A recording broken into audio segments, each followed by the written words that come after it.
വയനാട് ഇരട്ട തുരങ്കപാത യാഥാർത്ഥ്യത്തിലേക്ക്. തുരങ്കപാതയുടെ നിർമ്മാണ ഉദ്ഘാടനം മുഖ്യമന്ത്രി പിണറായി വിജയൻ നിർവഹിച്ചു. സർക്കാർ നൽകുന്ന വാഗ്ദാനം പാലിക്കപ്പെടുമെന്നതിന് ഉദാഹരണമാണ് തുരങ്കപാതയെന്ന് മുഖ്യമന്ത്രി പറഞ്ഞു. മലബാറിന്റെ വികസനത്തിന് പുതിയ നാഴികക്കല്ലായി മാറുന്നതാണ് ആനക്കാംപൊയിൽ കള്ളാടി മേപ്പാടി തുരങ്കപാത. ഉദ്ഘാടന വേദിയിൽ താമരശ്ശേരി രൂപതാ ബിഷപ്പും ടി സിദ്ദിഖ് എംഎൽഎയും മുഖ്യമന്ത്രിയെ പ്രശംസിച്ചു.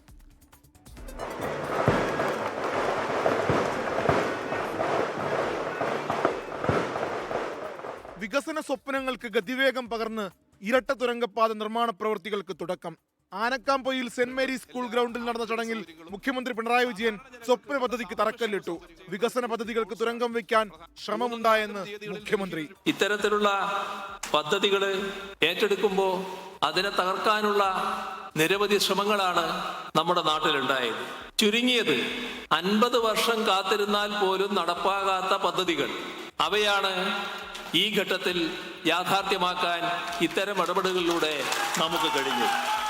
വേദിയിൽ മുഖ്യമന്ത്രി പിണറായി വിജയനെ പ്രശംസിച്ച് താമരശ്ശേരി രൂപതാ ബിഷപ്പ് മാർ റെമീജിയോസ് ഇഞ്ചനാനിയലും ടി സിദ്ദിഖ് എംഎൽഎയും ബഹുമാനപ്പെട്ട മുഖ്യമന്ത്രിയെയും അതിന്റെ പിറകിൽ പ്രവർത്തിച്ചതായ മുഴുവൻ ആളുകളെയും ഈ സന്ദർഭത്തിൽ പ്രത്യേകം എടുത്തു പറയാൻ ആഗ്രഹിക്കുന്നു. അദ്ദേഹത്തെ പോലെ നിശ്ചയദാർഢ്യമുള്ള ഒരു മുഖ്യമന്ത്രി നമുക്കില്ലെങ്കിൽ ഇത് യാഥാർത്ഥ്യമാകുകയില്ല.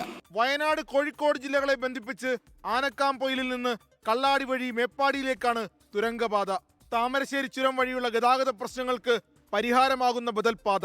പദ്ധതി യാഥാർത്ഥ്യമാകുന്നതോടെ കോഴിക്കോട് വയനാട് യാത്രയിൽ 1.5 മണിക്കൂർ വരെ ലാഭിക്കാനാകും. തുരങ്കപാതയുടെ ആകെ ദൂരം 8.735 കിലോമീറ്ററാണ്. ഇതിൽ തുരങ്കത്തിന്റെ നീളം 8.11 കിലോമീറ്റർ. കിഫ്ബിയിൽ നിന്ന് 2134.5 കോടി രൂപ ചെലവിട്ടാണ് നിർമ്മാണം. 4 വർഷമെടുത്ത് പദ്ധതി പൂർത്തിയാക്കാനാണ് ലക്ഷ്യമിടുന്നത്.